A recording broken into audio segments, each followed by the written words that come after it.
Hola, buenas noches. Decíamos que tenemos que hacer un poco ave así, ¿no? Para saludar. Y esta especie de triunvirato, de curioso triunvirato en el cual, como en todos los triunviratos, siempre había dos que eran importantes y otro que estaba de... Aquello que era el que había que matar y eliminar antes, ¿no? En todos los triunviratos, ¿no? Bueno, tenemos una noche de peplum, pero de peplum estelar, porque tenemos aquí a dos de los grandes representantes de la novela histórica, diría que prácticamente mundial, ¿no? Y a mí me gusta porque los dos han hecho, Santiago, todos lo conocen, Santiago Posteguillo ha escrito estas dos grandes trilogías sobre Roma, sobre dos momentos importantísimos de Roma, Escipión el africano y Adriano y Trajano. Digo Adriano porque Adriano sale pero de malo, Ya, de malo, al revés de lo que estamos sí, acostumbrados por Marguerite Yourcenar, que era tan bueno y tan culto Sí. y tal. No, aquí es el malvado de verdad de la película, como parece que en realidad sucedía. Trajano, en cambio, es un personaje muchísimo más interesante, tal y como lo describe él. Y desde luego, Valerio ha escrito cantidad de Roma, ha escrito sobre los idus de marzo, ha escrito sobre las regiones perdidas, ha escrito montones de cosas sobre Roma. Su último libro, que está a punto de aparecer, y vamos, yo lo estoy leyendo, me lo estoy leyendo en italiano, pese a que me cuesta, porque no tengo capacidad de frenar leyendo. Es un libro sobre la batalla de Teutoburgo, una novela sobre la batalla de Teutoburgo. No les digo más porque, claro, ya saben que es la gran batalla que frenó a Roma en el Rin y gracias a la cual pues, pudieron existir Bismarck, Nietzsche y Hitler. Probablemente si se hubiera romanizado Germania, nos hubiéramos evitado mucha filosofía y muchos problemas, probablemente, ¿no? O sea, un gran especialista en Roma, además él viene de Italia, o sea que es un romano, ya viene el aspecto completamente romano. Si le cortamos la cabeza y lo ponemos encima de cualquier estatua romana, da el pego perfectamente, ¿no? Valerio Máximo Manfredi, tiene nombre de emperador además. Sí.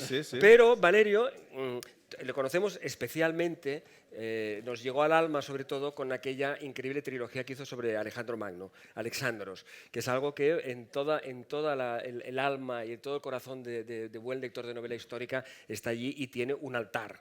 Un altar, el Alexandros de él. Por lo tanto, yo quería empezar, no les hago las presentaciones porque me parece que es perder el tiempo, o sea, Santiago Posteguillo, ¿saben? Valenciano, Valerio Manfredi, es de Módena, un pueblo al lado de Módena. Los dos autores de bestsellers clarísimos y con una trayectoria estupenda. Además, no solamente son escritores de novela histórica y por lo tanto literatos, sino que además son conocedores, son especialistas en su terreno ambos. Los dos son especialistas en historia, son historiadores, y Valerio además es topógrafo de la historia. Es una de las cosas que hay que destacar en su obra, que cuando él nos explica un itinerario, él lo ha hecho antes, ese itinerario, y conoce perfectamente todo lo que es la geografía de la antigüedad, ¿no? Y que es de Santiago, que conoce la historia al dedillo. O sea, él cita a los clásicos como si fueran sus amigos, ¿no? Entonces vamos a pasar un poco de eso de las presentaciones y a mí me gustaría empezar con una cosa bastante divertida, que es que ya que tenemos al hombre de Alexandros y al hombre de Emiliano el Africano, decir, bueno, griegos contra romanos. Vale. Vamos a hacer un poco de decir Escipión contra Alejandro. Y si queréis podemos empezar ahí. Las dos de las grandes figuras de la antigüedad, vamos a dejarlas confrontar entre ellos y vamos a empezar por eso, si os parece, hablando de Escipión y de Alejandro, y vamos a puntuarles. Incluso se podría hacer aquí una votación popular entre Escipión el africano y Alejandro. Recordemos que Escipión derrotó a otro de los grandes generales de la antigüedad, a Aníbal. ¿No? Todos siempre, cuando pensamos en los grandes generales de la historia, pensamos Alejandro, Aníbal y Napoleón. Directamente esa es la tripleta, ¿no? Que seríamos como nosotros tres, digamos, más o menos, ¿no? Eso es. Pero en este caso hay que recordar que Emiliano, yo sería de Napoleón, ¿no? Hay que recordar que Escipión el africano derrotó a Aníbal. Por lo tanto, quizá deberíamos ponerlo en la tripleta a él en vez de a Aníbal. Pues empecemos por aquí, si os parece, y vamos cada uno a defender a su personaje. De acuerdo. Empezamos por cuestión de edad. Vamos a empezar. Y de antigüedad, no me refiero a la edad de Alejandro, me refiero a la edad de Alejandro, hombre, por favor. Vamos a empezar por Alejandro Magno. ¿Qué podemos decir de Alejandro y en comparación, por ejemplo, con Escipión? Bueno, son personajes muy diferentes, de cultura, de formación, de mentalidad, de todo. Escipión es un oficial del ejército romano, es el hijo de un cónsul, pero Alejandro es un rey. Esto hace una enorme diferencia. En el Imperio Romano los militares no son otra cosa que magistratos civiles en uniforme. Esta es la enorme diferencia. Es decir, que no puede ser alguna cosa como un golpe, porque sería contra esos mismos, ¿no? Porque son magistrados civiles que en caso de guerra vesten la armadura y la uniforme. Esto es la enorme diferencia. Alejandro tiene una visión ecuménica total, es decir, un imperio que debería empezar de Gibraltar hasta a la India, hasta al Océano Indiano. Es una diferencia fundamental. Alejandro tiene un sueño. Es una sola patria por todos los pueblos del mundo. Él pone con la fuerza a contacto todas las grandes civilizaciones de la antigüedad. Esto es increíble. Cuando Escipión no tiene otro objeto que la victoria contra Aníbal, es decir, hacer de Roma la sola superpotencia del mundo antiguo. Sabemos ahora que Alejandro tenía un proyecto occidental. Y lo sabemos muy bien, porque hay ciudades, colonias griegas del oeste que improvisamente se convierten con muy coraje a desafiar los romanos. ¿Por qué? Porque saben que Alejandro está para llegar. Concluida la empresa de crear un imperio que se extiende desde el Danubio hasta el Indo. Después hay el proyecto occidental del Océano Atlántico hasta el Océano Indio. Es enorme. Es decir, un otro mundo, crear un otro mundo, definitivamente. Hay un punto en la Ilíada en el cual se celebran los Juegos Atléticos en honor de Patroclo, que ha caído en la gran batalla para defender a sus compañeros, que sin Aquiles no pueden resistir. Y celebrando los Juegos Funerarios en honor de Patroclo, ¿qué pasa? Que hay entre los varios juegos, con el arco, la corsa, con los caballos, etcétera, etcétera, hay un duelo con las espadas. Es un combatimiento gladiatorio. Pero a un punto los dos combatientes, que son Diomedes y Ajax, Telamonio, el gigante, que se ve en sangre. Hay una herida y Aquiles levanta su mano. Esta mano levantada significa la diferencia entre lo que sería el Imperio Romano y lo que habría sido el Imperio Griego. Una mano levantada, no sangre. Solamente el agonismo. que nosotros modernos tratamos de resucitar con los Juegos Olímpicos modernos. Esta es la diferencia. Pero el duelo funerario, mientras en el mundo griego se convierte en agonismo puro en los Juegos Olímpicos, en Roma se convierte en un espectáculo horrible de la muerte. Gente que está en una estructura oval, en un anfiteatro, tomando divertido mirar al espectáculo de la muerte. Hay un brano en la obra de Sant'Agostino en el cual un discípulo suyo le escribe diciendo: perdóname, soy desesperado, porque se pasó que un día encontré amigos míos en la rúa y me dijeron: ¿por qué no vienes con nosotros al anfiteatro? Hay combates de gladiadores. Y dice: no, esto es horrible, esto no puede ser, esto es deshumano, inhumano. Y dicen: yo no quiero venir.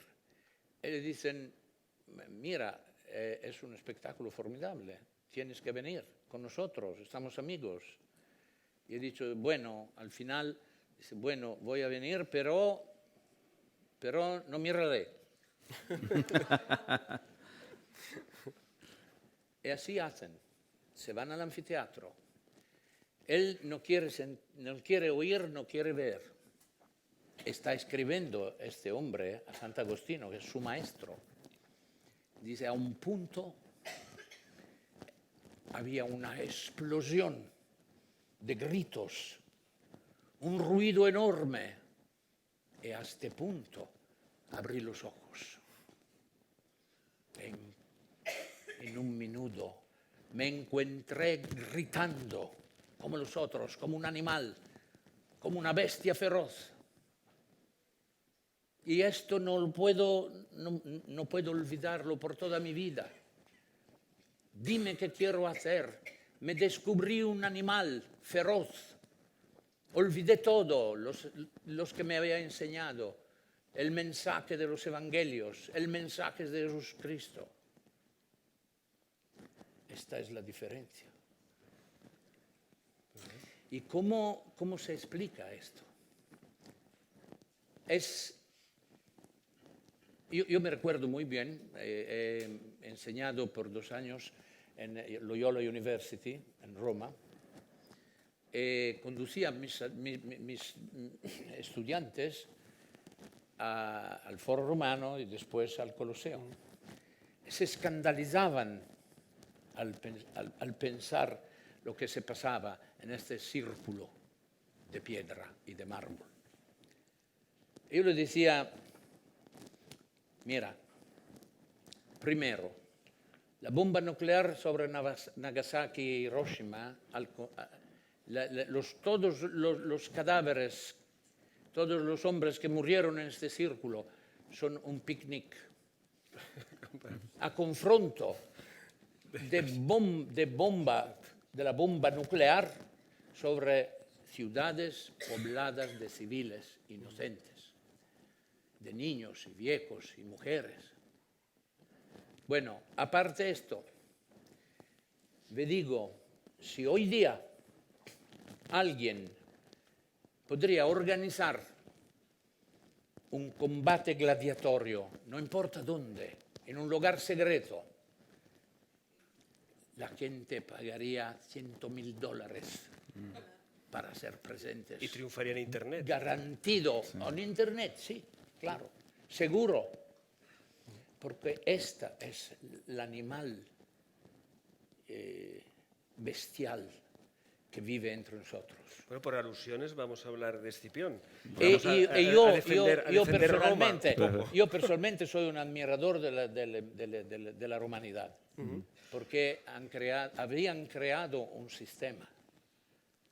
Habían el sueño de de una civilización hecha como una confederación de autonomías locales. Y un sistema en el cual ser romanos no significaba nada de étnico, sino de un modo de entender la vida. 7.000 ciudades habían en el Imperio Romano, 7.000, le he contado. Y probablemente las ha visitado. 7.000. Conectadas con 100.000 kilómetros de carreteras pavimentadas. Y cada 25 kilómetros había un luego de posta, donde podría dormir en un hotel, comer en un restaurante, bañarte en un implante termal con agua fría, tiebla y caliente. Y decir, soy un ciudadano romano, y obtener todo. Había sido creado sobre el sangre, como todos los imperios del mundo, se fundan sobre el sangre. Pero lo que hace la diferencia, porque todos van a caer, seguro, lo que queda hace la diferencia. Si lo que queda es una civilización, esta sangre no ha sido versado por nada. Si no queda otro que destrucciones, devastación, desertificación, esto ha sido por nada. Ahora está defendiendo a Roma él mismo, que Sí, habíamos sí, dicho sí. que tenías que defenderlo tú, a Roma. O sea que vamos a ver... Voy a contar algunas cosas, sí, por alusiones. Por ejemplo, cuando estaba comentando lo del tema de si alguien pagara ahora, ¿no?, por ver un juego gladiatorio, la serie de novelas Los Juegos del Hambre van en esa línea, ¿no? Y otras novelas de distopias, ¿no?, de las que se hablan, ¿no? Y seguramente pasaría exactamente Santiago, lo que dice. habla despacio para mí. Perdón. o en Disculpa. latín, como prefieras. No, perdonen mi castellano. No, muy bien. Que no Es es fantástico. Llevas Te toda... agradecemos No, mucho. Valerio, te ojalá yo agradecemos mucho el hablara esfuerzo. italiano como hablas tú español. Mira, Es casi la misma lengua. ¿recuerdas que en Éfeso está este encuentro entre histórico y legendario? Porque empezó él hablando de quién era el mejor general, ¿no?, si Escipión o Alejandro. Ese encuentro entre Escipión y Aníbal, ¿no?, donde hablan supuestamente, ¿no?, de quién es Sí, el mejor. cuando se encuentran. En Éfeso, ¿no? Escribí una... Lo sé, un relato corto, muy bonito, muy bonito. Y yo luego me permití escribir mi versión. Short story, ¿cómo se dice? Sí, relato corto. Relato breve. Relato corto. Sí, muy bonito. Y claro, pero para el público, ¿no?, que cuando se hablan, ¿no?, de quién es el mejor general, están Escipión y Aníbal reunidos, ¿no? Y Aníbal propone a Alejandro Magno, ¿no?, directamente, ¿no?, como el mejor general. Luego habla de otros. Era de escuela macedónica. Exactamente. Pero le hace ese juego al final, ¿no?, a Escipión pero que Escipión se enfada porque no lo cita a él, ¿no?, pese a que lo ha derrotado, y entonces dice Escipión, ¿y si tú me hubieras ganado? Y entonces Aníbal, ¿no?, le responde, entonces yo me habría puesto el primero. ¿No? Que es un halago indirecto que le hace Aníbal a Escipión, ¿no? Pero de Escipión yo salvaría una cosa más allá de la cuestión de la confrontación militar. Es muy complicado. Eran magníficos estrategas, Alejandro, Escipión, Aníbal. Pero hay una cuestión cultural que siempre me interesó de recuperar del personaje de Escipión. Y es que en la cultura romana de la República había distintas visiones, ¿verdad?, sobre qué hacer con lo bárbaro, con lo extranjero. Y gente como Catón, ¿no?, que dominaba en gran medida la vida política romana, era de los que pensaba, muy al uso de lo que podemos ver en una Europa moderna, que todo lo extranjero es malo y peligroso y desechable. Frente a esa visión de Catón... Bárbaro en una palabra. ¿Perdón? Bárbaro en Una palabra, exacto. Pero frente a esa visión, Escipión introduce la idea de que, bueno, cuidado, no Escipión y su círculo, su familia, ¿no?, los Escipiones, cuidado porque esto de los griegos, esto del mundo griego, de un Aristófanes, un Eurípides, un Platón, un Aristóteles, parece que tan bárbaro no es, ¿no? Y aunque Escipión es derrotado políticamente en el Senado por Catón, ¿no? Sin embargo, el círculo de los Escipiones yo creo que socioculturalmente se impone en el conjunto de Roma. Roma asimila esta cultura griega que nos llega a nosotros y ahí Roma, Escipión para mí, hace de ese puente para que la cultura griega y helénica nos llegue con más intensidad ahora, ¿no? Entonces es una faceta de Escipión que a veces no se subraya bastante y que me vale a mí ahora para defenderlo un poco. No, ma yo soy un No, admirador lo de sé, Escipión. lo sé, por hacer el juego que había No hay planteado. problema. Y sí que plantearía una diferencia entre los dos personajes, ¿no? Alejandro crea su circunstancia, su mundo, y Escipión se lo encuentra. Alejandro tiene ese sueño que tú dices, ¿no? Totalmente de ese imperio casi ecuménico, mundial, global, mientras que Escipión se encuentra en una guerra entre dos potencias medias, entonces, ¿no? en el Mediterráneo occidental. Su tío es muere en campo de combate, su padre muere en campo de combate y él se encuentra en mitad de esa circunstancia, ¿no? Entonces, en eso son diferentes los personajes, porque uno crea ese mundo en el que de ese imperio único y el otro se encuentra en esa circunstancia y ahí aprende a sobrevivir y destaca porque era un buen estratega. Sí, pero mira, hay también una cosa de poner en claro, es que Alejandro es un rey arcaico. Eso sí, sí.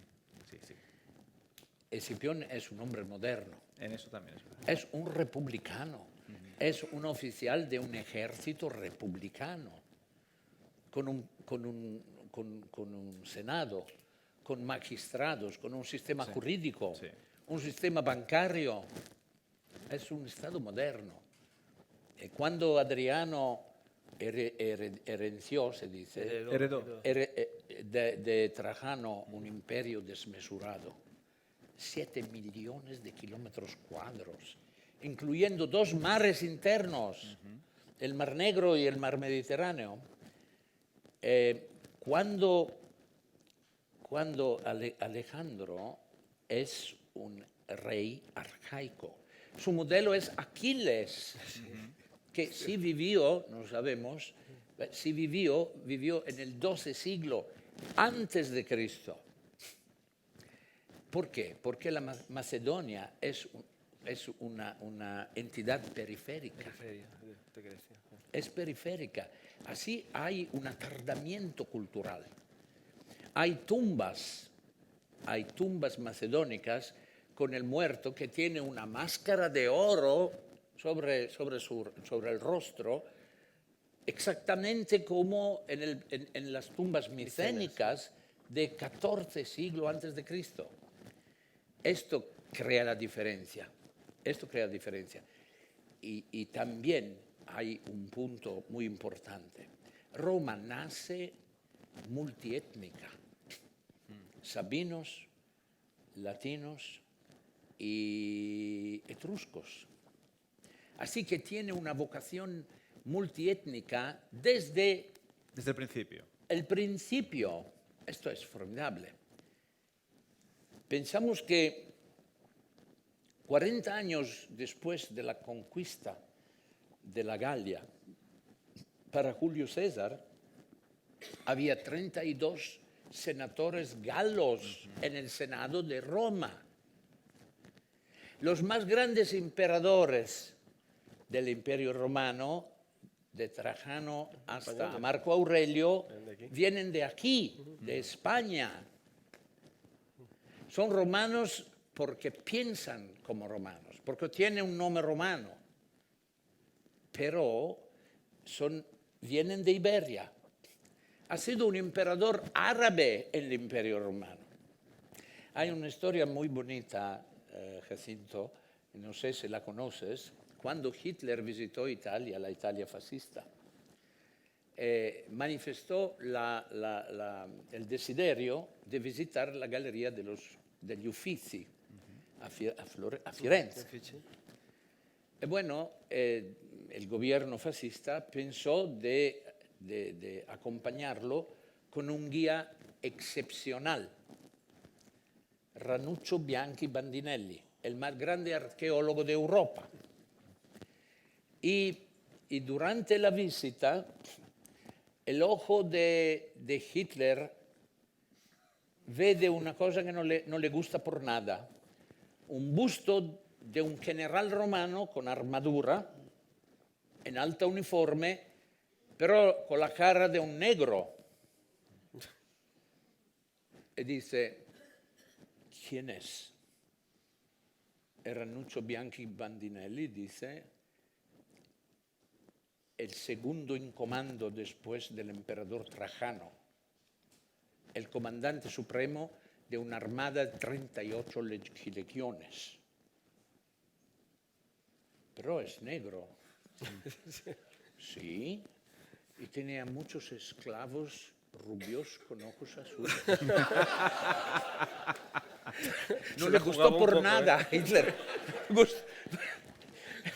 Esta es la grandeza de Roma. Esta es la grandeza De hecho, de Roma. llega Caracalla a hacer el edicto donde declara ciudadanos romanos ¿Sí? a todos los habitantes A del todos los imperio. Y eso habitantes. solo lo puede hacer Esto es el increíble. esquema romano, claro. ¿Sí? Claro. Eso es Es impensable en el mundo griego. Déjame Es introducir fantástico. un pequeño detalle aquí, y es que, viendo que la cantidad de mujeres que hay en este auditorio, digamos que tanto para Alejandro como para Escipión, las mujeres no contaban demasiado. No, Una de las bueno, cosas que se puede no, echar en las cara al mujeres mundo a romano Roma- y al mundo griego es Las el tema de las mujeres a Roma contaban. Han contado e muchos, come. sí, sí. Se contaban. Piensa a Livia. Sí, por ejemplo. La Esto es una esposa de perspectiva Augusto. Un poco tangencial para envenenar a los sucesores, pero desde el punto de vista, Para desde hacer el punto de política, vista, para hacer una política imperial, digamos. pero las mujeres tanto en Roma como en Grecia estaban un poco dejadas de lado, eso tenéis que reconocerlo ambos, ¿no? Bueno, estamos no hablando lo comparto, no lo de- comparto, porque yo creo que en Roma la mujer consigue una serie de victorias. Hombre, cuando hablo de la mujer, evidentemente tenemos que hablar de las mujeres De la alta de sociedad, la alta ¿no? sociedad. Lógicamente, pues Claro. los esclavos y las esclavas estaban pues, muy mal, ¿no? Bueno, aunque depende de quién fueras esclavo, te podía ser estar mejor que ser a veces alguien libre, ¿no? Y pobre, ¿no? Pero la mujer, por ejemplo, tenía derecho a divorcio en Roma. Hay obras de Plauto Sí, claro. donde un personaje característico es ese viejo que resulta que quiere salir con jovencitas, pero no puede porque su esposa es en segundas nupcias y ha retenido el control de la fortuna de su primer marido. Y eso pasaba así, o sea, retenían ese Así. control.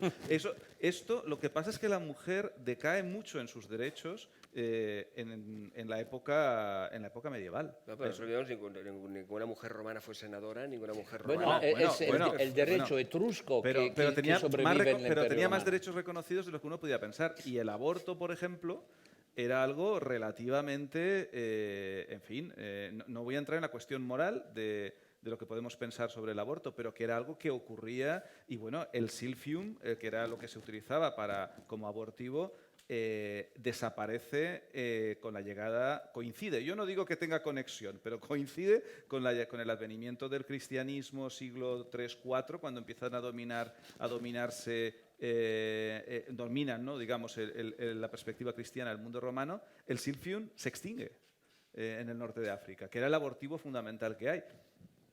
Yo comento que no sé si hay una conexión directa, pero acontece en el tiempo. Igual se agota por simplemente sobreexplotación. Déjame romper aquí una Pero- lanza por los egipcios. Los egipcios Bueno, tuvieron también, faraonas, tuvieron mujeres sí. que llegaron a ser Sí. las gobernantas del imperio egipcio, cosa que nunca tuvimos ni en Roma ni en Grecia. Bueno, hay que yo- marcar mucho las diferencias. Yo te tengo que decir que no puedo anticipar, pero dame un año y medio y podré corregirte esto.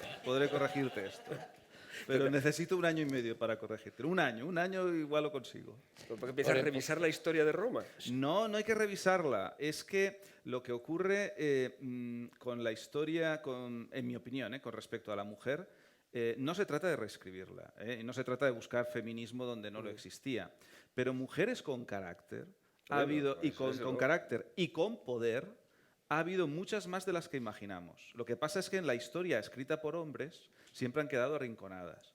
En La Legión Perdida, en la última novela, ¿podríamos decir que Trajano era la persona más poderosa del mundo? Y te digo, no. Podríamos decir que era el hombre más poderoso del mundo en tanto en cuanto que Roma era más poderosa que Partia o que el imperio Kusan del norte de la India, coetáneos en el tiempo. Pero China, que era militar y demográficamente similar, la China Han, al imperio romano, era gobernado por una mujer, la emperatriz viuda Deng. O sea, que había una mujer que tenía tanto poder como Trajano cuando Trajano gobernaba en Occidente. Entonces, cuando te pones a excavar, hombre, no vas a encontrar tantas mujeres como hombres porque no es tan habitual, pero hay más mujeres en posiciones relevantes en el mundo antiguo de lo que uno imaginaría a bote pronto, ¿vale? Simplemente porque los historiadores han sido hombres y excepto alguna tipo Cleopatra, que no podían, porque a ver quién tapa a Cleopatra, que Ya encandilaba lo a intentaron, los ya lo hombres más intentaron. poderosos de Roma, uno tras otro, uno y después el otro. Entonces, con ella no pudieron, ¿no? Pero está Cleopatra, está una Zenobia de Palmira, que puso en jaque al Imperio Romano. En fin, te voy sacando ejemplos, que van saliendo ejemplos de grandes Pero mujeres. siempre están en el enemigo, te das cuenta que no son mujeres romanas. Ni Bueno, Zenobia, pero es que, por ejemplo, al contrario, son las grandes enemigas de Roma, Zenobia y Cleopatra. En época de Julio César, Cornificia es una magnífica poetisa que en las fuentes la citan como que era una grandísima poeta de la época, admirada por Julio César, pero no nos ha llegado nada de su obra. Con ese nombre, Cornificia. Bueno, yo creo pero- que no podemos pronunciar un juicio sobre una sociedad de 20 siglos, antigua, de 20 siglos, con la mentalidad No, eso también, claro. de nosotros modernos. Me recuerdo que hace 6 meses History Channel me pidió de venir a Londres para hablar como experto en este enorme documentario sobre Aníbal, Barbarians, The Rise of the Barbarians. He dicho, mira que Aníbal no era un bárbaro, hablaba y pensaba en griego. Esta es una blasfemia. Dice, no, es solo para vender. Sí, para vender. Sí, sí. Él habían hecho negro. Sí, eso es muy típico. Sí. Para tomar todo el público de color de los Estados Unidos, Sí, sí. claro. Y a un punto me dice, había la condena de los masacres y de todo. Y digo, bueno, consideraron la guerra contra los lusitanos como genocidio. Digo, señores, los Estados Unidos de América, no hablamos del Imperio Romano, hablamos de los Estados Unidos de América, han exterminado totalmente, casi totalmente, la población indígena de América, del norte de América. Los españoles han totalmente destruido las civilizaciones de América del Sur y del Medioamérica, los incas y los aztecas, etcétera, etcétera. Hablamos de modernos. Los americanos tenían esclavos en el 19 siglos. Y se los llevábamos nosotros. Hay una historia muy bonita, una otra, si no sé si te gusta, Jacinto. Oh, me encanta todo lo que explicas. Me encanta. Valerio, un privilegio oírte. Bueno, cuando los Estados Unidos eran en total desesperación porque los del sur ganaban continuamente, ¿no? En la guerra civil. A la desesperación total, el presidente Lincoln pensó a Garibaldi, que no hablaba una palabra de inglés. Envió un agente secreto que viajó a través del Atlántico y desembarcó en Reino Unido, pasó el canal, atravesó toda la Francia y después navegó hasta la Sardinia y después a la isla de Caprera. y después se marchó por 7 kilómetros. Y al final se encontró frente al general Garibaldi. Le digo, mira, soy un enviado del presidente Lincoln para decirle que le ofrece el comando supremo, el mando supremo de la Armada del Norte. Y dice, ¿se va a liberar los esclavos? Sí, pero hay muchos problemas constitucionales, el derecho a la propiedad privada. Lo haremos, pero antes tenemos que ganar. Discutieron toda la noche. Al final Garibaldi le dijo, mire, América es mi segunda patria. Diga, por favor, al presidente Lincoln que aprecio muchísimo el enorme honor que me hace. Y lo agradezco mucho por esto. Pero esta es mi respuesta. Si tratamos de liberar los esclavos, le diga que soy a disposición mañana. Si se trata solamente de tomar parte en una guerra civil, no. Gracias. Elocuente. Sí. Elocuente. Esto te dice que no podemos razonar como hombres modernos para juzgar una civilización que no conocía Jesucristo, no conocía Karl Marx, no conocía todo el progreso enorme que se ha hecho en 20 siglos, gracias a las bases que la civilización griega y romana había creado. Porque Roma tiene este enorme mérito de haber difundido en una dimensión ecuménica la civilización griega, Exacto. que diversamente habría desaparecido sin la sartraza.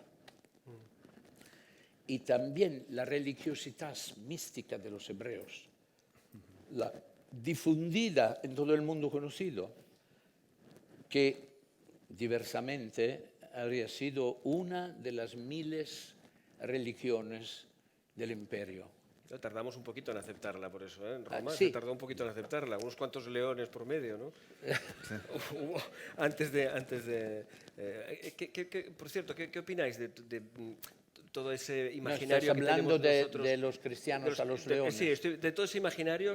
No creo tenemos que ne han revisarlo. comido muchos, No, no ha comido creo, muchos, no creo, no. Yo imaginaba. Tenemos No. que revisarlo, toda esa idea del cristianismo, del martirio, de los mártires y tal. ¿Fue tan importante esa época? Yo creo que sí, hay que hacer una cierta revisión porque, en mi opinión, está muy subrayado desde la época medieval y o sea, cuando llega el cristianismo se tiene que asentar y lo mejor, ya lo decía Maquiavelo, para asentarte es el enemigo externo, tener un enemigo fuera, ¿no?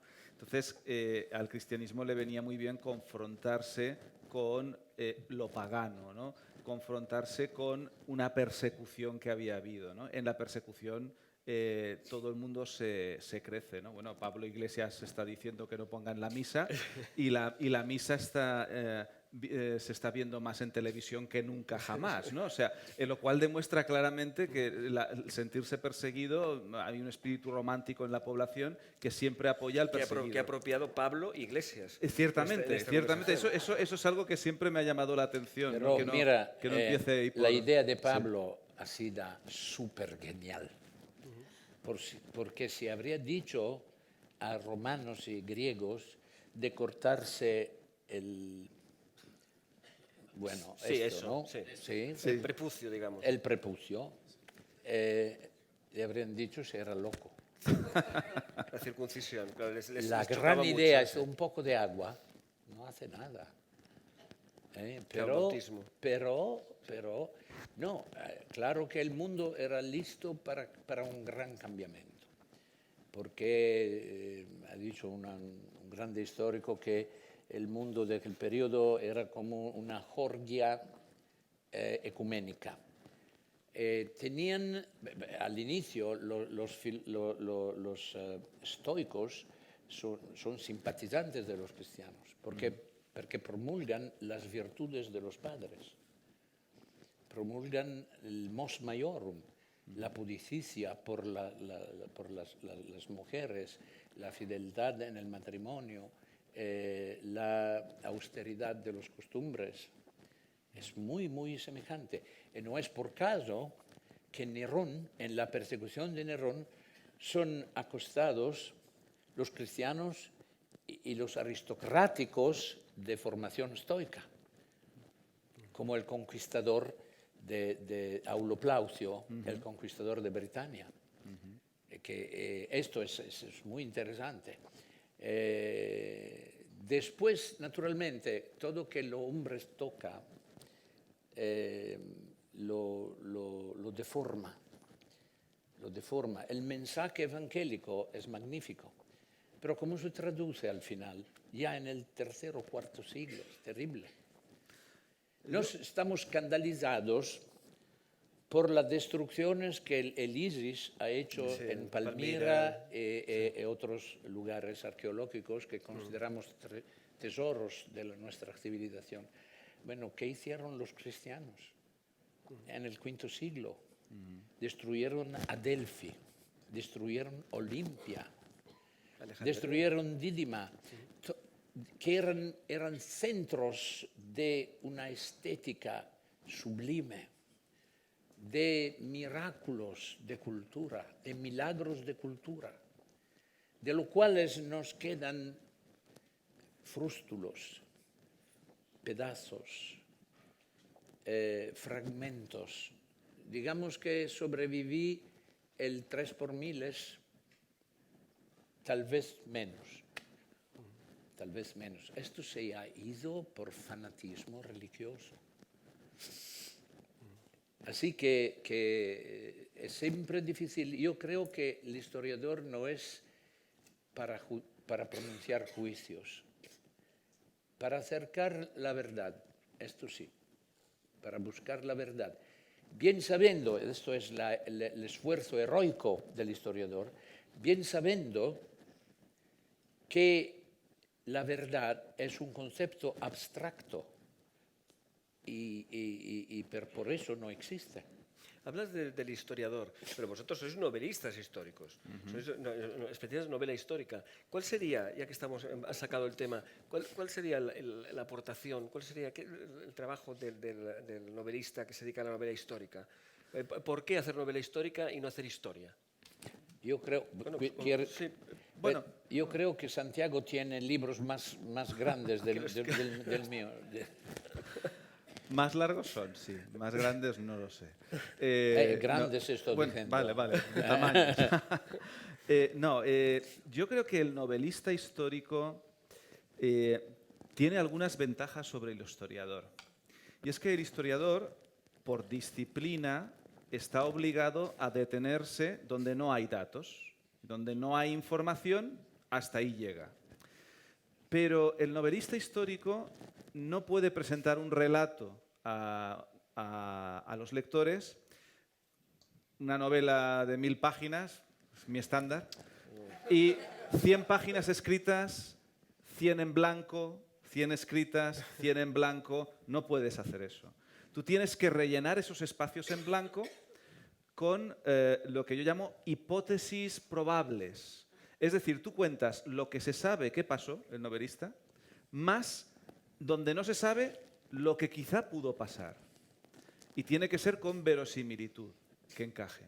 Y muy importante, algo que le preocupa al novelista, que no le tiene por qué preocupar tanto al historiador. Lo que el novelista cuenta tiene que ser entretenido, tiene que ser distraído, tiene que atrapar al lector. Eso es fundamental. Entonces, yo recuerdo cuando escribo páginas y reviso... ¿Por qué es fundamental? Porque llevas al lector, lo trasladas, si le gusta lo que está leyendo, se engancha, se conecta a esta historia que le estás haciendo contar.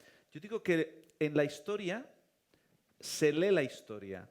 En la novela histórica se ha de hacer que se viva la historia. Esa es para mí la diferencia. Has de conseguir que el lector se sienta transportado a ese mundo.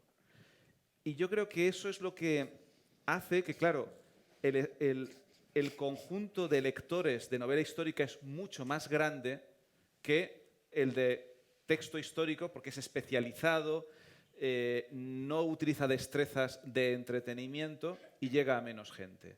Pero yo creo que es muy interesante, la novela histórica es un puente entre el conocimiento especializado y la incultura, y el no saber del pasado. Mucha gente que nunca leería estos textos históricos muy interesantes, a Plinio, a Tácito o a historiadores modernos, sin embargo están dispuestos a leerse una novela de Valerio. Y claro, con la novela de Valerio se van a acercar a lo que dicen estos textos y va a tener también una parte de aprendizaje cultural. Entonces yo creo que eso es un extra que tiene la novela histórica de divulgar, de popularizar historia. Y yo creo que eso es algo especial que tiene la novela histórica.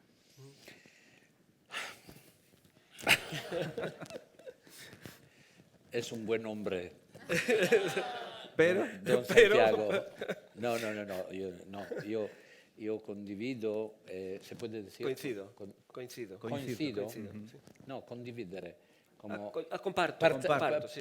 Comparto, parte. ¿Cómo se dice? Compartir. Comparto, sí. ajá, Compartir. ¿vale? Bueno, me perdonen, pero No, por favor. el mío es un español maquerónico. Pero es parte de tu encanto. Que aprendió por la rúa, por la carretera, por la calle. No quiero imaginar dónde. Haciendo entrevistas. Me perdone el alma de Don Quijote. Bueno, yo tengo una mentalidad un poco diferente. Yo creo que no hay digamos que entre la historia y la literatura hay un confín muy fuerte. La historia es el tentativo heroico de un limitado grupo de hombres, de personas, de crear una memoria común de la entera humanidad. Bien sabiendo que la verdad no existe, porque es un concepto abstracto. Es como el horizonte. ¿Dónde termina el horizonte? En algún lugar. Porque si te mueves, se allontana, como se dice. Se aleja. Se aleja, ¿no?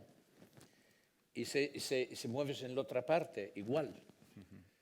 Y si te vuelves totalmente a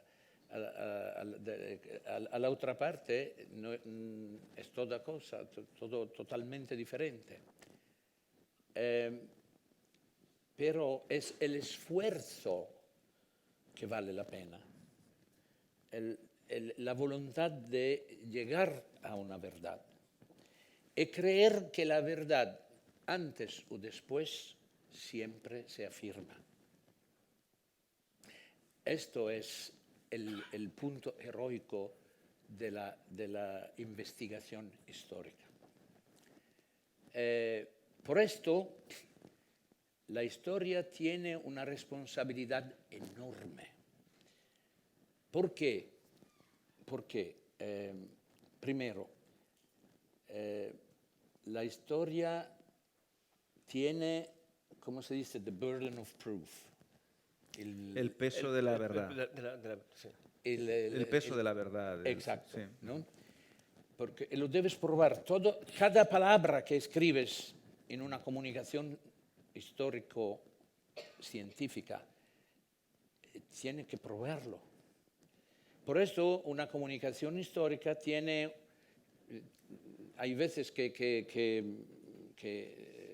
los 3/4 de la página es ocupado por notas. Y hay una bibliografía enorme. No quiero investigar cuántos de estos libros que son en la bibliografía han sido Leídos totalmente para el autor. Pero digamos que aceptamos esta idea. La responsabilidad es enorme porque la memoria que se crea se convierte en identidad. Ninguno puede vivir sin memoria. Ninguno puede vivir sin identidad. ¿Cómo te llamas? No me recuerdo. Esto es imposible. Nadie puede vivir sin memoria. Nadie. Cuando perdes la memoria, has perdido todo. Y cuando ves personas muy viejas que pierden la memoria, es una tragedia. Por eso es una tragedia. Porque han perdido, es como se te llevan todos los ahorros que ha puesto en el banco. Se te llevan todas las joyas que ha hereditado de tu madre, de tu abuela y de todas las mujeres de tu familia. Es una desesperación, es una pérdida enorme. Del otro lado, la literatura, la narración, es cosa totalmente diferente. Imaginamos un grupo de cazadores neolíticos alrededor de un fuego.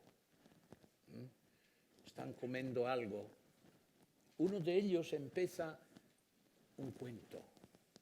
Como él, todo suelo, cazó un animal feroz, un enorme mamut, por días y noches, y sufrió la hambre, la sed, las heridas, arriesgó la vida, pero al final lo mató y proveyó la comida por su tribu. Y se rindió cuenta que todos los otros lo escuchaban como encantados, como una cosa mágica. Esto lo gratificaba. Se dice gratificaba. Sí. Lo agradaba, le gustaba. Es mi consulente oficial. Soy su dragomán, ¿no? Sí. Bueno, la gratificación, ¿por qué? ¿Qué es que creaba la gratificación? Que todos lo escuchaban así, que se oían los ruidos del bosque, de los animales nocturnos. Una atmósfera mágica se creaba alrededor del narrador. Y se rendía cuenta que más el cuento era rico de aventuras, de coup de théâtre, y más era el interés por los escuchadores. Así que nadie se preocupaba de contar exactamente lo que se había pasado. Esto no era importante. Pero los que lo escuchaban vivían vidas que su destino personal nunca le habría dado. Es por esto que hemos creado a lo largo de los milenios la épica, el teatro, las sagradas representaciones, l'ópera, la televisión y el cinema. Y la novela histórica. Todos se recuerdan, todas las novelas son históricas. Dime una que es afuera de la historia. Mira, hay una. El otro día me dijeron cuál era el criterio para diferenciar la novela de la novela histórica. Es cuando ya no queda nadie vivo. Bueno, esto lo estábamos hablando, me acuerdo en la comida. De esa generación. Es difícil. Es una idea curiosa. Fíjate, es que... ¿Puedo terminar solo un momento?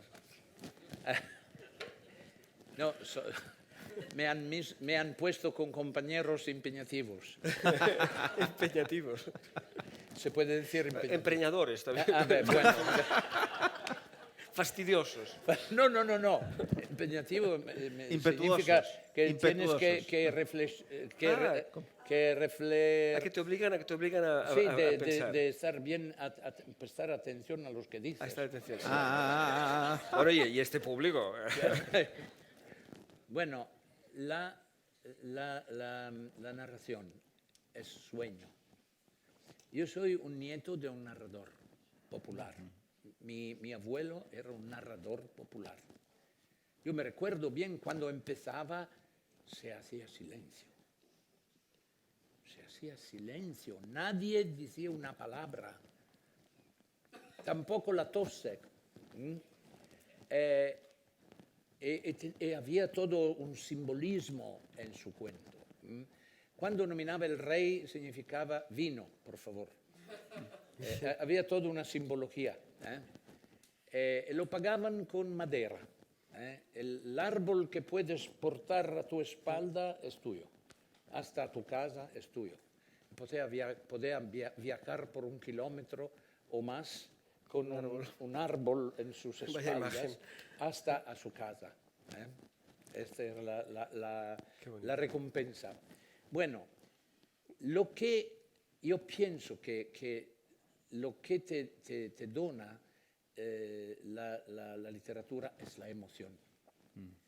Porque, atención, no podemos vivir sin memoria, no podemos vivir sin identidad, pero tampoco no podemos vivir sin emociones. Una vida sin emociones no vale la pena de ser vivida. Hay gente que se suicida porque vive una vida flat. Plana. No sabemos muy bien que los cíclopes no existen.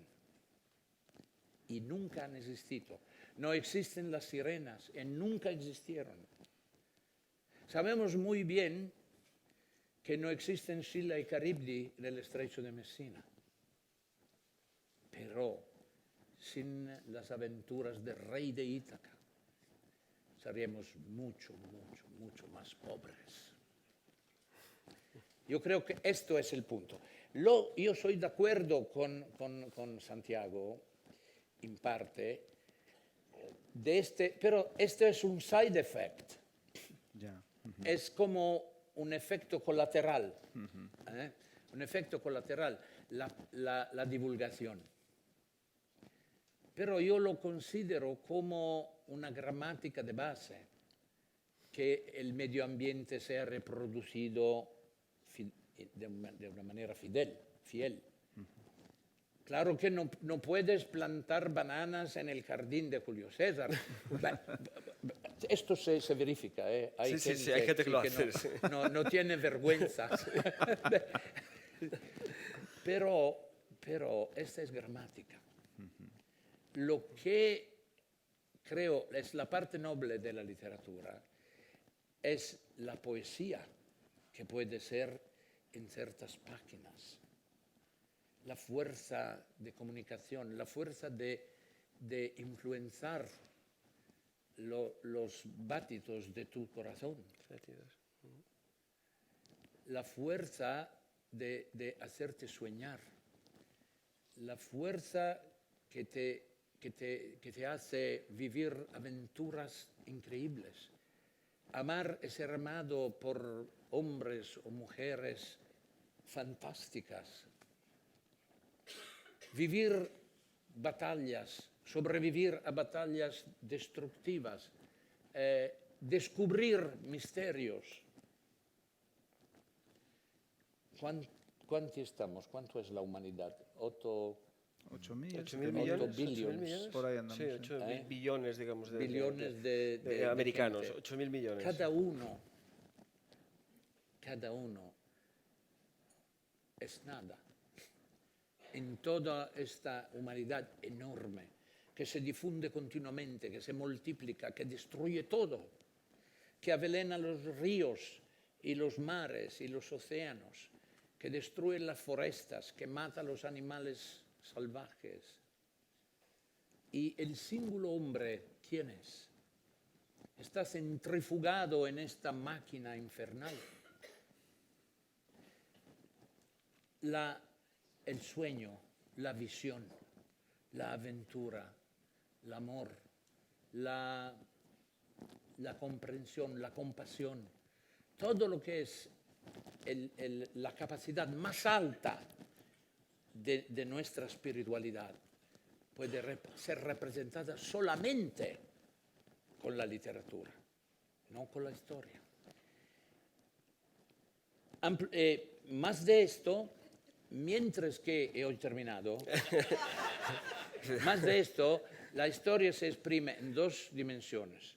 Una vertical, esto se verificó antes y esto después, y horizontal, esto se ha verificado porque había sido esta causa y provocó esta consecuencia. La literatura convoca en la misma página la vida. Esto es mi punto de vista. Y la literatura nació antes de la historia y sobrevivirá cuando la historia será terminada. Es como interrumpir a Homero y interrumpir a Tácito, pero llegamos a este momento en el que... Pero tú, si tú vas en la rúa preguntas a la gente, 100 personas, ¿quién es Tucídides? Tucídides.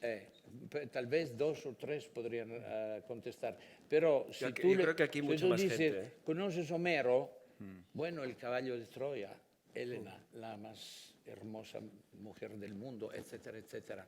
El ciclope, Sila y Cariddi, las sirenas, el misterio, Odiseo que se fa... Por esto te has hecho llegar novelista en al vez de árbol. historiador. Para que... Esto lo sabemos. ¿Por qué? Porque nos ha nos ha golpeado, nos ha emocionado. en el corazón. Por ejemplo... Perdóname, No, Santiago. tranquilo. Pero mira, si tú pones en Google y buscas quién es real, Conan Doyle es real. Conan Doyle existió. Sherlock Holmes es su creación. Sherlock Holmes es literatura. Pero si tú pones en Google Conan Doyle, salen muchas menos entradas que si pones Sherlock Holmes.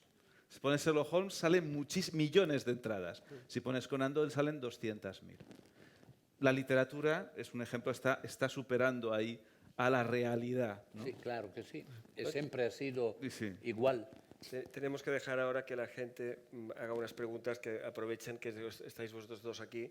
Habrá mucha gente que querrá aprovechar la oportunidad para preguntaros cosas concretas, a lo mejor sobre vuestras obras o sobre, no sé, o sobre el sexo en la antigüedad, que es un tema que no hemos abordado, desgraciadamente. Juro Eso es que muy por lo que interesante. me recuerda seré telegráfico. Me extrañaría mucho. Pues les animo a que quien quiera aprovechar para hacer alguna pregunta. Aquí tenemos...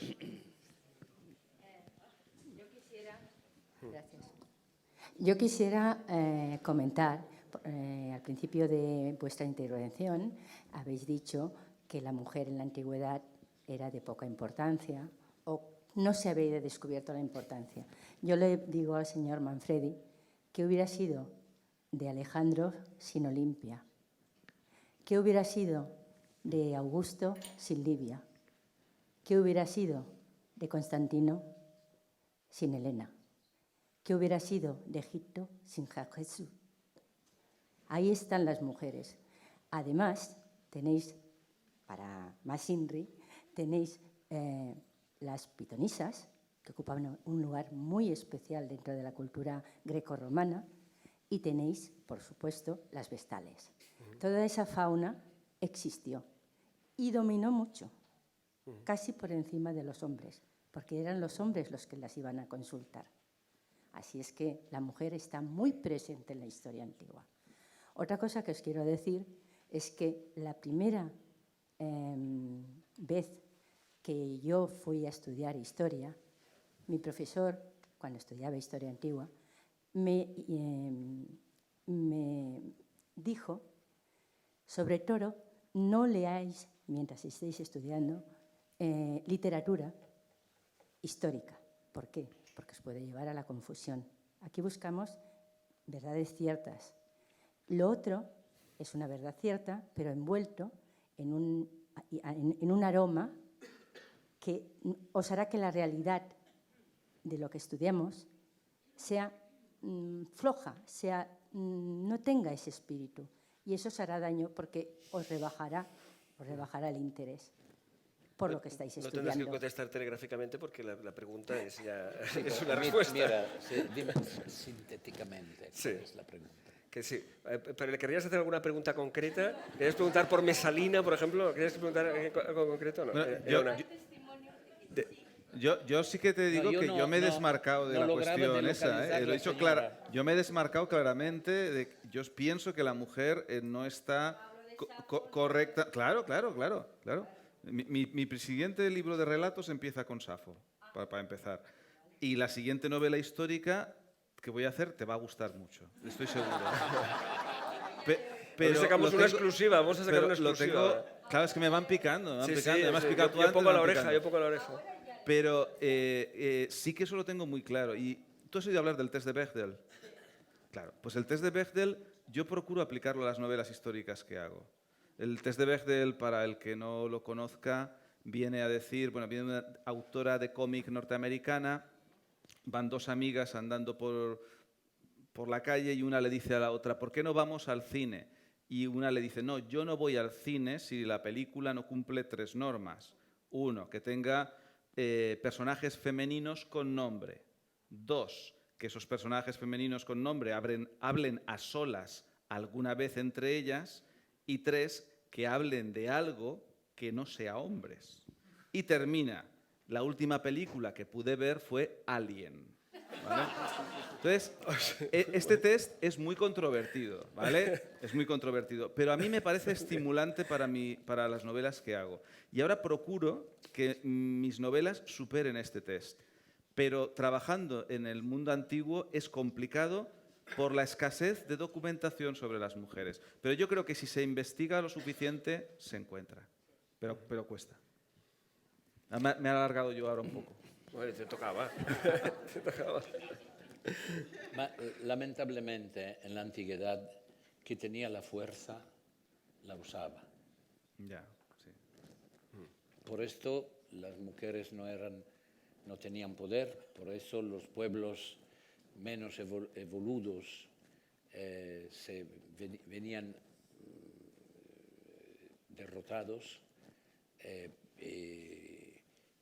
pero al mismo tiempo, con el pasar del tiempo y con el progreso del pensamiento, también la condición femenil se había cambiado, mutado, y ahora asistimos a mujeres que son jefes de Estado en muchos países, por ejemplo. Y hay una sorta, un tipo casi de decadencia del hombre. Donald Trump es un claro ejemplo. Es lo que estábamos pensando todos. Donald Trump suscita escándalo cada día. Es un escándalo, un escándalo. ¿Habría algún ejemplo de antigüedad de un Donald Trump? Creo que no. ¿Algún personaje que hubiera que... Bueno, Claudio, quizá Tampoco. Claudio, ¿no? Claudio. Claudio era un hombre excepcional. No, yo creo que... Mira que ha habido Claudio era emperadores un hombre complicados, excepcional. pero... Pero tanto Su maestro Calígula. era Tito Livio, no era un... No, y además tenía la historia de los etruscos, era un hombre muy... Pero me refería al cliché, ¿no? Pero, por ejemplo, del hombre que hace Calígula, tonterías. en toda su locura, no se metía con las mujeres, por ejemplo. No le recuerdo yo tenía focalizado su odio en el Senado. Al Senado no lo tenía muy bien visto. En esto es ¿no? como Trump también, ¿no? Sí, también, sí. Yo creo que atribuir digamos, una visión diferente al mundo antiguo No, esto es... es un anacronismo que Ya. inaceptable. Mejor de representar las cosas como estaban. Sí. Cuando pienso que Livia asumía contraceptivos, esto es la prueba de una fuerza increíble que esta mujer tenía, de no dar hijos a Augusto. Porque Para no quería darle que hijos a Tiberio Augusto, fuera... para que Tiberio fuera el Y emperador. Tiberio no quería. Tiberio no quería, sí. Al Era todo un final, despropósito. Mamá, gracias, no. Por cierto, la actriz que interpretaba a Livia en Yo Claudio está en Barcelona ahora. Ah, Está para rodar una película y está en Barcelona, una mujer mayor ya, pero Está en Barcelona ahora. Tenemos a Livia en Barcelona, es una cosa bastante curiosa, aprovechando el triunvirato, digamos. Hay que tener cuidado con lo que se come. Con lo que se toma a su lado. Sí. A ver, más preguntas, por favor. Sí. Antes de preguntar, mencionar por un momento mujeres famosas que has mencionado antes. Boadicea, por ejemplo, es una de las primeras que me ha venido a la mente, aparte de Cleopatra, obviamente. Se puede escribir una novela sobre ella, lo dejo caer. No, desde luego, Boadicea es un personaje tremendo en Britannia, sí. O Boadicea, ¿no? Que también O Boadicea, sí. Depende de cómo quieras pronunciarlo, supongo. Mi pregunta es, los griegos y los romanos se parecían mucho entre ellos, pero aún así tenían muchas diferencias, ¿vale? Se parecían más que, por ejemplo, los galos o los romanos. Sin embargo, los griegos tienen la impresión de ser menos belicosos. Es decir, hacían la guerra más que nada para defenderse, o si no, entre ellos. Mi pregunta es, si los romanos hubiesen tenido más influencia griega, ¿hubiese habido menos sangre en los anfiteatros, como decía Valero Masino antes? ¿Hubiesen sido menos belicosos, menos conquistadores? Bueno, el tema de el tema del gladiatorio, ¿no? Que siempre llama tanto la atención, ¿no? Y al que se ha hecho referencia antes, siempre se ha comentado que puede venir más por parte etrusca, una influencia etrusca, más que por una influencia del mundo griego, donde, como muy bien ha explicado Valerio Massimo Manfredi, las exhibiciones públicas, deportivas, no llevaban este componente sangriento que sí que hay en Roma, ¿no? Si los romanos hubieran sido más griegos, pues probablemente no habría habido tanta sangre y probablemente aquí no se hablaría en el idioma que estamos hablando, ni se hablaría tampoco catalán en Cataluña, porque a lo mejor no habrían salido de Italia, ¿no? De todas formas, es cierto también, y lo confirmará él, que Alejandro para algunos está considerado el primer genocida de la historia. Bueno, eso que responda Valerio. Cuidado con pensar que los griegos no eran y que la falange no era una picadora de carne como las legiones. Sí, pero ¿dónde es que ha exterminado una nación? ¿Dónde es? No, yo no me recuerdo. Bueno, el imperio persa... Un momento, se batía en campo abierto, lanzas contra lanzas, espadas contra espada, escudo contra escudos. ¿No fue en Tiro que me hizo matar a No, toda la población? el genocidio es cuando tú tienes todas las armas, los otros no tienen nada y los matas uno a través del otro. Esto es el genocidio, como hicieron los turcos con los armenos. Tenían todo, tenían ametralladoras, tenían fusiles, tenían pistolas, tenían todo.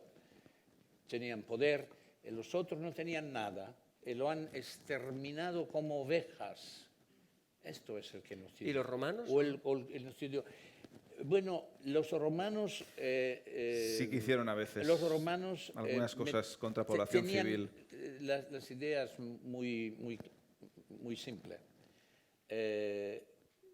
Se combate, que gana, manda. Que pierde, pierde. Ve victis. Ve victis. La han aprendido muy bien. De los galos. La han aprendido muy bien, porque fueron derrotados, porque subieron la humillación, la pérdida de su ciudad, el masacre del Senado, y han identificado el enemigo rubio con ojos azules. Este es el enemigo, es el bárbaro. Claro que el enfrentamiento con los pueblos no sedentarios es una cosa común a todos los imperios. Los americanos modernos han exterminado los indios porque tenían que pasar con la ferrovía, con el ferrocarril. Eran como infestantes. Hoy día, en Amazonia, los facenderos destruyen y matan y avelenan todos los indígenas, porque son considerados como infestantes, como una hierba mala que se puede solamente destruir. No es maravilla si los romanos se comportaban a la misma manera. La sola arma de los pueblos non sedentarios era la guerrilla, una técnica de guerrilla que funcionaba muy bien. Pero todos los imperios se portaban de la misma manera, no había diferencia. No era la intención, no era por nada de matar a todos, porque necesitaban de gente para cultivar los campos, para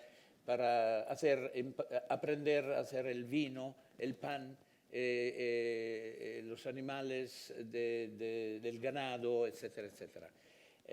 No le interesaba matar gente por nada. Tenían su agenda. Punto.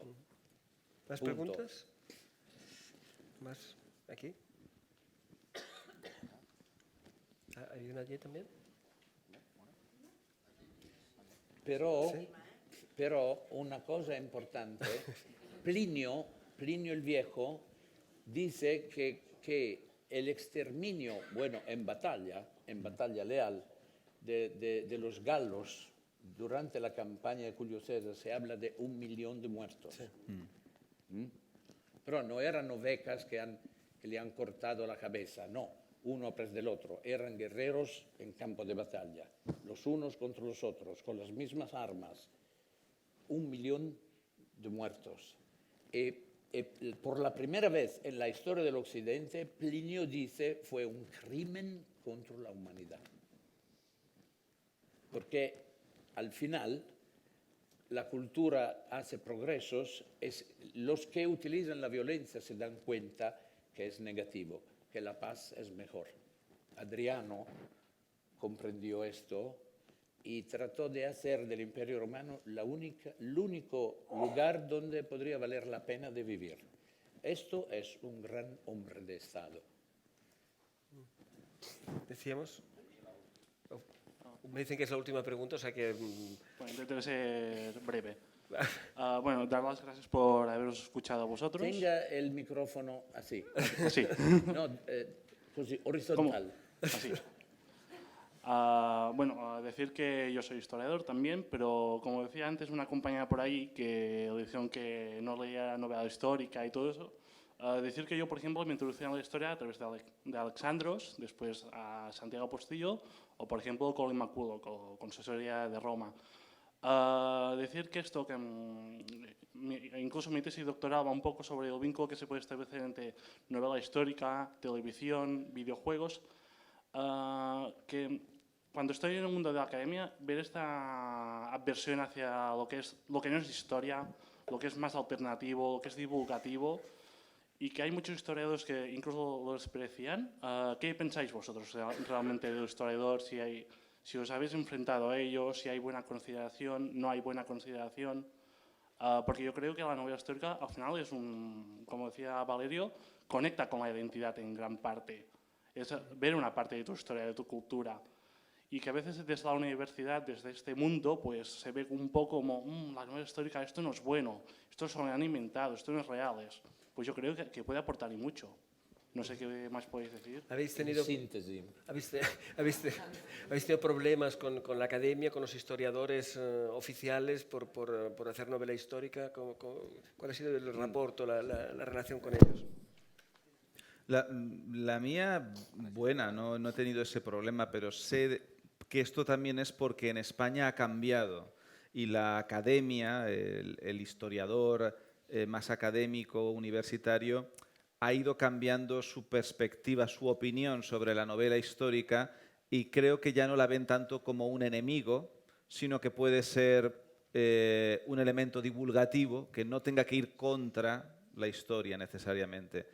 En el mundo anglosajón tiene una tradición de divulgación histórica hecha por historiadores que no tengo claro en Italia, pero que en España no existía.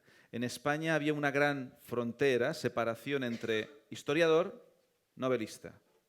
Y el historiador miraba muy mal al novelista. En cambio, en el mundo anglosajón, muchos historiadores han escrito historia de divulgación, no novela histórica, pero historia de divulgación. Mary Beard, ¿no? catedrática de Cambridge Príncipe de sobre el Asturias. mundo clásico, es una gran divulgadora que ha hablado ha hablado de historia, pero de forma muy comprensible para mucha gente. Y eso es una figura que puedes encontrar en el mundo anglosajón, que en el mundo hispano no es tan frecuente. Y esa carencia que había en el mundo hispano, yo creo que el novelista histórico español la ha llenado un poco, porque estaba muy separada la historia del gran público. En el mundo anglosajón tenían historiadores que se acercaban más al gran público, en España no, y ahí nos hemos metido, para bien o para mal, ahí está el debate, los novelistas históricos. ¿Qué opinas tú? Vale. Me parece que Santiago ha dicho lo que se pasa. Digamos que depende mucho también del medio de expresión. En Italia, por ejemplo, por muchos siglos, muchos siglos, 13 siglos, no había un Estado unitario, como se verificó en España, con un matrimonio. Un simple matrimonio unificó la España. Bueno, Cuidado, Valerio. Cuidado. Que estamos en... Salgamos bien de olor. Salgamos viéndolo. Salgamos bien. he simplificado mucho. He simplificado mucho, pero bueno, es pero es un modo de conquista Sí. menos cruento, es un campo de batalla más agradable. La cama que... En una cama, sí. Es más, bueno, no es tan sanguinario. Pero de acuerdo. en Italia, por todo este tiempo, el solo fantasma de patria era la lengua de Dante, de Petrarca, de Boccaccio. Así que los intelectuales se pusieron a defensa de este fantasma de patria, defendiéndolo como un ídolo, porque no teníamos nada más que la lengua común, que no era tampoco de todos, porque los pobres hablaban solamente el dialecto. Solamente. Hacía mucha diferencia la persona que hablaba italiano de la persona que no podía. A la escuela también. Los niños, habían niños que no hablaban otro que, yo me recuerdo bien, que no hablaban que el dialecto, y otros que hablaban italiano, incluido la persona que os habla en este momento. ¿Por qué? Porque mi madre me había siempre hablado en italiano. Bueno, así que la lengua se convirtió en una barrera social. Y por esto la divulgación se ha puesto como casi una necesidad, ¿no? Mientras que el inglés, hay un inglés medio que todos hablan y que todos comprenden. Si yo leo un libro de Robin Lane Fox, que yo creo sea el más grande historiador viviente, se lee como una novela. Se lee muy fácil. Pero no concede nada, ¿eh? No concede, non fa sconti, como se dice. No hace rebajes. No hace rebajas. Rebajes, es muy claro, riguroso, muy exigente. Pero su elegante inglés es un inglés que todos comprenden y todos hablan. En italiano es muy diferente. Hay un italiano muy elemental que viene de la televisión, y hay un italiano muy paludado, muy académico, muy especializado. Esto es el punto porque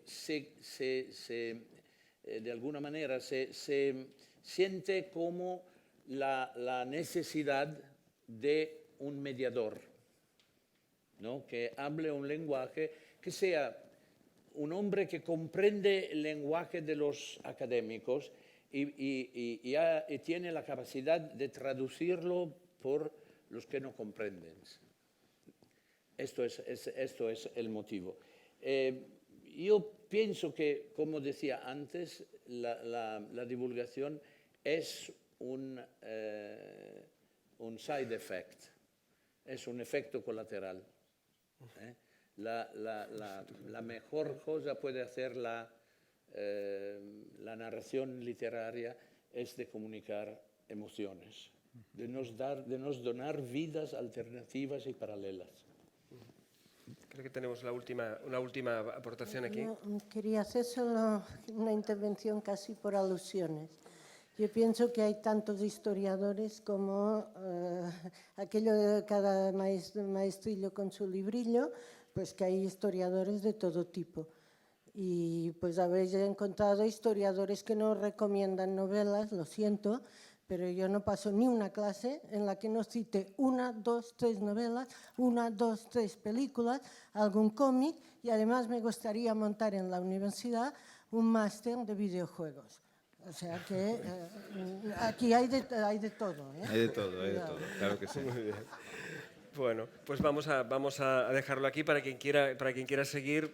Hay literatura suficiente tanto en Santiago como en Valerio para poder seguir disfrutando con ellos durante tiempo y tiempo, y además ambos están trabajando en cosas nuevas, en proyectos nuevos, los tenemos para mucho tiempo y vamos a seguir con muchas novelas y muchas satisfacciones por parte de los dos. Muchísimas gracias a todos por la atención y